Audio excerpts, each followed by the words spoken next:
आ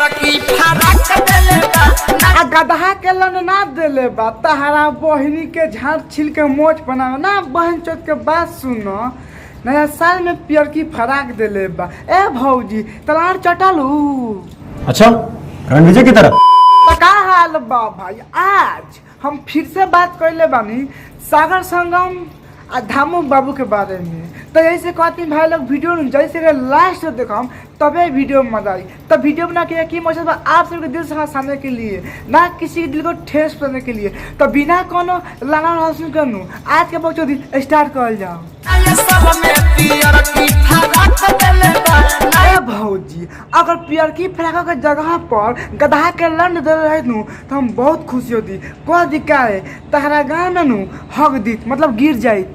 सच में दादा सालों में सोलेंदा के माल झगड़ा दिले बा गधा के लन ना पेलवा दिले बा तहरा बहिनी के झाड़ छीलो मतलब ना सुनता नहीं भाई लोग। भैया कैसे कहता रे कि नया साल में माल झगड़ा करा दिले बा। ए शर्त नहीं लार चटा बा। समझ रहे हो आप समझ रहे हो हमारे आया सालों में दीपका के माल झगड़ा करा दिले बा।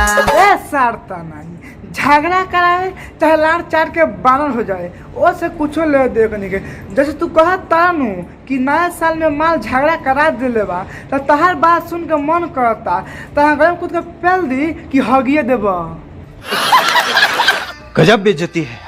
यही नहीं अभी और सुनिए। उठावना दूध के मजा मारल जाई दूध के गधा के लंड से मजा ना लेबू तहरा बहिनी के गाड़ी में सकल बना के लंड पेलो मतलब ना सुनता नहीं भाई लोग। भौजी कैसे कहतिया कला उठावना दूध के आ मजा मारल जाई दूध के। ए भौजी लाड़ चटाबू। तो मादरचोद उसको जाके बोला मुझे क्या बोल रहा है। अच्छा रणविजय की तरफ कला उठावना दूध के मजा मारल जाई दूध के। ए भौजी माने तू ना मनबू तू का चाहता रो कि तहां गले में कूद के पेल दी बस तू हक देबू ना एकरा बहन जो के बात सुनो माने भौजी के बात सुनो कि कैसे कहतिया।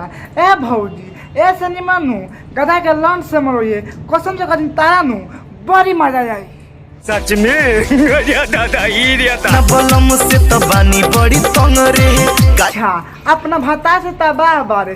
ए भौजी तहा भत्ता का कहता तहरा गड़िया में गधा के लंड पेल देता का कि तू कहता रू अपना भत्ता से तबाह बानी फाट तो बन जो। चाहे बताओ का कह चाहता रे। का जाने कवना के सिखले बा ढंग रे। भौजी उ सिखले नहीं खे ओकरा नु पता बा को दिक्कत है। पहले नु हमारे साथे एगो लड़की के गरे पटा के सब पेल देलक ओही सुतावेला सखी रोजे रोजे पकड़ के। ए भौजी सुतौला के बाद में ना कुछ करला का तनी खोल के कहता सुतौला के बाद में करला कि ना अगर ना करते नु तो हम अपना से आके पेलम।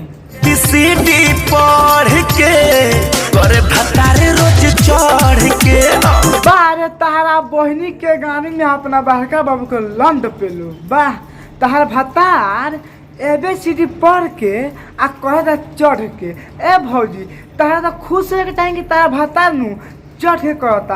ए भाई लोग अपना ही बताई अगर इनका भतार चढ़ के ना करी अगर अलगे से मारी तो जाई। ABCD रोज पढ़ के करे भतारे रोज चढ़ के।